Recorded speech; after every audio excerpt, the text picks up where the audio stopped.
6:15, this is the Sri Lanka Broadcasting Corporation. The news edited by Dulmin Samarasinghe, read by Soundi Thavam.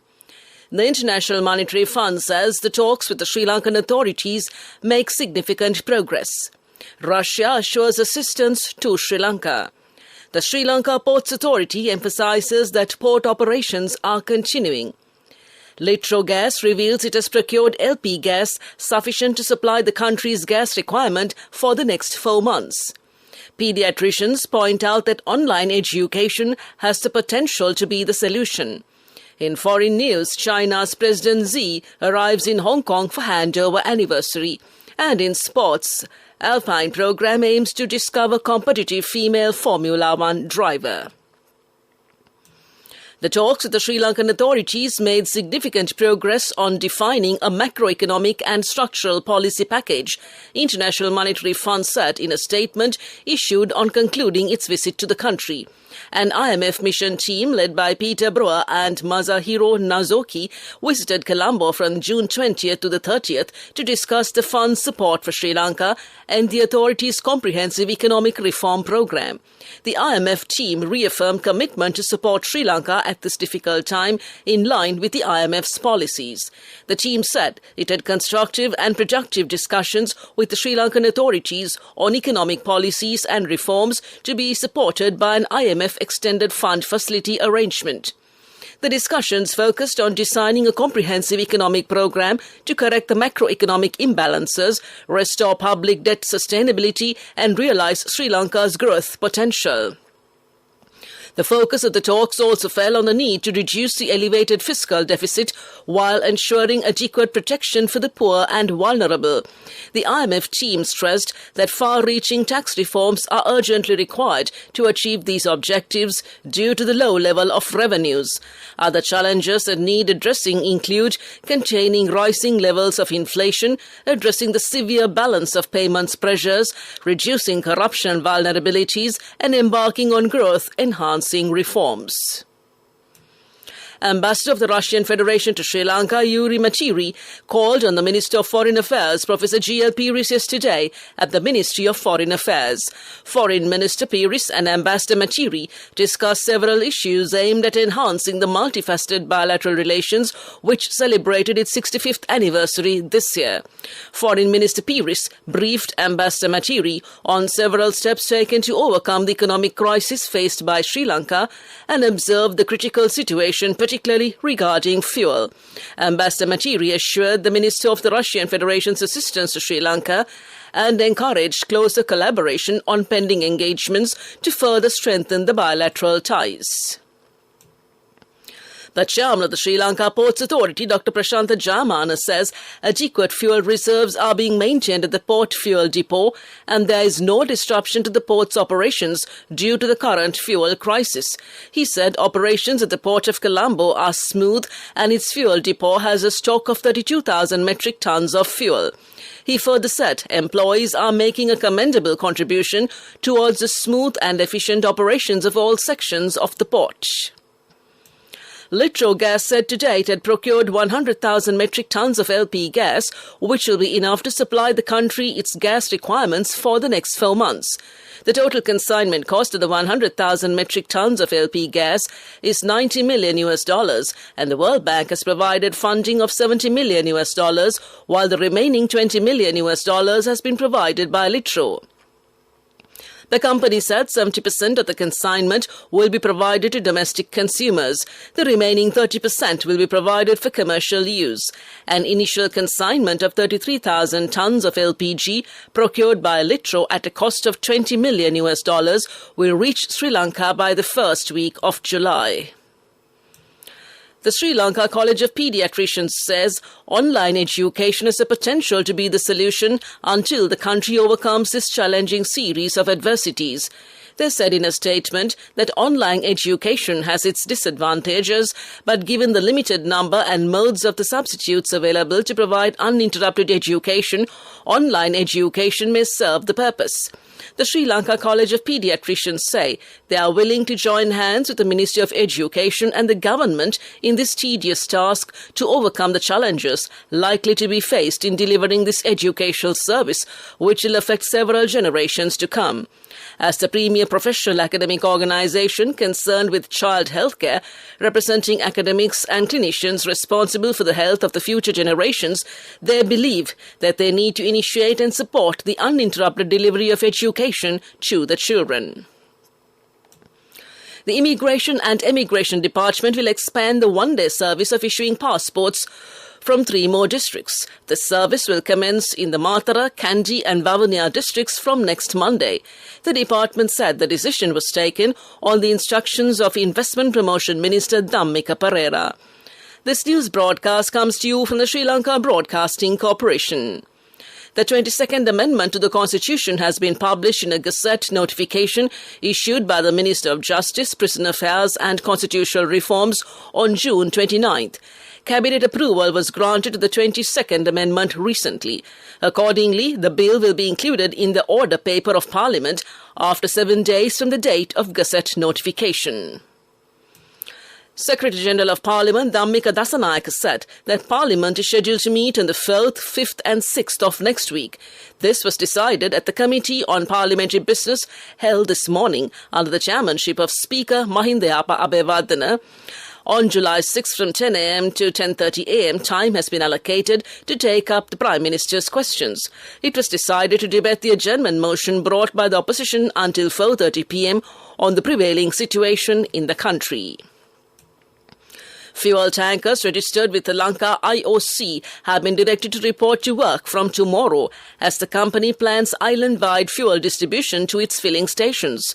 The secretary to the Ceylon Petroleum Private Tanker Owners Association, Shantha Silva, said all fuel tankers registered with the Indian oil subsidiary in Sri Lanka on contract basis were informed by the company to join the distribution process from tomorrow. And that concludes local news. The main news story is brought to you by Siddhalepa Vedamahatma. The World Bank's country director for Sri Lanka, Faris Hadad-Zevos, said the projects were being redesigned to provide financial assistance to meet the current crisis. He said that the World Bank would extend further support after reaching an agreement with the International Monetary Fund. This was stated at a discussion between the World Bank representatives and President Gotabaya Rajapaksa at the President's house in Colombo yesterday and came to you in the main news story. The main news story was brought to you by Siddhalepa Vedamahatma. On to Watchlight. The Motor Traffic Department officers in Narayanpeta and Verahara will be closed for the public on Thursday and Friday due to the prevailing fuel crisis. People can obtain more information by calling 070-7677-877. That's 070-7677-877 for matters related to vehicle registration and transfers, as well as 070-7677-977. That's 070-7677-977 for matters related to driving licenses on working days from 9 a.m. to 4 p.m. After work hours, information can be obtained through WhatsApp, Viber and SMS messages to those numbers. And that came to you in Watchlight. On to a bulletin of world news making headlines. China's President Xi arrives in Hong Kong for handover anniversary. Salah Abdeslam, guilty as historic Paris trial ends. And suspected truck driver linked to Texas migrant deaths charged. Chinese President Xi Jinping has arrived in Hong Kong to mark 25 years since the former British colony returned to Beijing's rule. It is his first visit outside mainland China since the start of the pandemic nearly 2.5 years ago. Mr. Xi, who travelled by high-speed train, was greeted by pupils waving flags of China and Hong Kong. Security is tight around the convention centre, hosting events with roads closed and a no-fly zone overhead.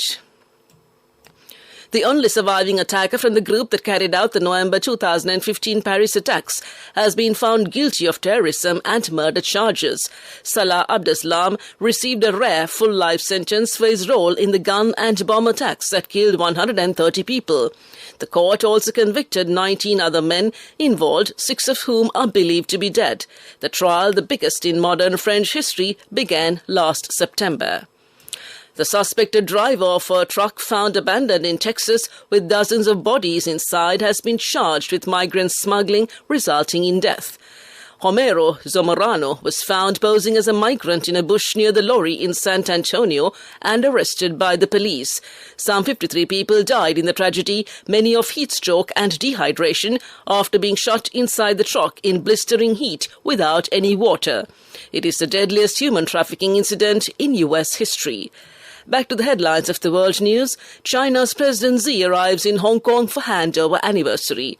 Salah Abdeslam guilty as historic Paris trial ends. And suspected truck driver linked to Texas migrant deaths charged. That concludes this bulletin of world news. And on to development news. The government has taken measures to implement a national food production drive. The Cabinet of Ministers has granted approval for the joint cabinet memorandum to implement the program. Plans have been drawn to implement the national program for formal and accelerated food crop production throughout the country, with the contribution of all state and private institutions led by the Agriculture Ministry with the participation of the public. That came to you in development news. Sports news is brought to you by Sampath Bank. We present your future. The Alpine team have launched a program aimed at discovering a competitive female Formula One driver within 8 years. The French car manufacturer wants to debunk the myths around women in Formula One as part of a wider diversity program across the Formula One team and company. Alpine CEO Laurent Rossi said, Formula One was exacting and required special capacities and capabilities. Alpine's initiative will give girls and boys as young as 10 the same opportunities to progress in motorsport all the way to Formula One. The company is launching research programs aimed at fully understanding the physical, cognitive and emotional requirements of a Formula One driver in partnership with the academic bodies, including the Paris Bryan Institute. Current Alpine Formula One drivers Fernando Alonso and Esteban Ocon will put through physiological and psychological assessments to give examples of the characteristics required. The results of those studies will be fed into the program to refine the training and development needs of the aspiring drivers. All that came to you in sports news. We'll look at business news next. Cash through NSP globally and win wonderful gifts locally. From October 1st, 2021 to December 31st, 2022. Remit a minimum of $100 or an equivalent amount in any foreign currency 3 times through NSB You Trust. Business news sponsored by National Savings Bank, the safest place for your money. The Sri Lanka Business Alliance says they have brought their grievances to the government on many occasions, but to no avail. They said if the government keeps on cold-shouldering the SME sector, they will collectively halt paying bank rentals and leasing installments from July 14, 2022. The Vice President of the Alliance, Susantha Lianarachi, said their total debt to the banks is around 500 million rupees and a further 150 million rupees is due from them to the leasing sector. That's business news. Economic news up next. Business news sponsored by Cash through NSP globally and win wonderful gifts locally. Will you be the lucky winner of the NSP Golden Jubilee? 50 gold sovereigns for the top prize winner of the NSP Golden Jubilee. Scooters for the 10 second prize winners. iPhones for the 10 third prize winners.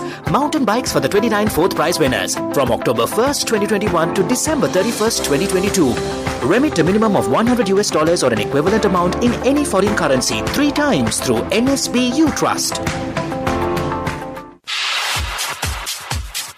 Economic news. courtesy of... I bought my daughter a laptop for her work by managing my finances. Whatever the expenses may be, I can't afford to miss out on life's special moments like her birthday or our anniversary. So you need to invest to make your family's future flourish. Saving money isn't easy when you have responsibilities. That's why we promise to give you the best returns and guarantee on your investment. LOLC Finance Fixed Deposits. Maximize your savings. LOLC Finance PLC, incorporated on the 13th of December 2001, is rated SLA stable by ICRA Lanka Limited and is licensed by the Monetary Board of the Central Bank of Sri Lanka under the Finance Business Act number 42 of 2011. The Census Department states that the year-on-year growth of GDP rate for the first quarter of 2022 has been estimated as negative 1.6%, which indicated a considerable contraction of the economy compared to the first quarter of 2021.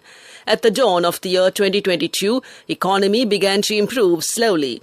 Unfortunately, within the first quarter of 2022, the economic growth rate was reported to slow down due to the adverse effects of some factors such as inflation, foreign exchange devaluation and the dollar deficit. And that's economic news. Saving money isn't easy when you have responsibility. That's why we promise to give you the best returns and guarantee on your investment. LOLC Finance Fixed Deposits. Maximize your savings. LOLC Finance PLC, incorporated on the 13th of December 2001, is rated SLA stable by ICRA Lanka Limited and is licensed by the Monetary Board of the Central Bank of Sri Lanka under the Finance Business Act number 42 of 2011. In the weather report, the Met Department says that showers will occur at times in the western and Sabragama provinces and in the Kandy, Nuwara, Galle and Matara districts. Several spells of showers will occur in the northwestern province. The showers or thunder showers may occur at a few places in the Uva, eastern and north central provinces during the afternoon or night. Fairly strong winds, about 60 kilometers per hour, can be expected at times in the western slopes of the central hills, western and southern provinces. To conclude this bulletin of news, a recap of the headlines. The International Monetary Fund says talks with the Sri Lankan authorities made significant progress. Russia assures assistance to Sri Lanka. The Sri Lanka Ports Authority emphasizes that the port operations are continuing. Litro Gas reveals it has procured LP gas sufficient to supply the country's gas requirement for the next 4 months. Pediatricians point out that online education has the potential to be the solution. China's President Xi arrives in Hong Kong for handover anniversary. An Alpine program aims to discover competitive female Formula One driver. With that, we conclude this evening's news broadcast.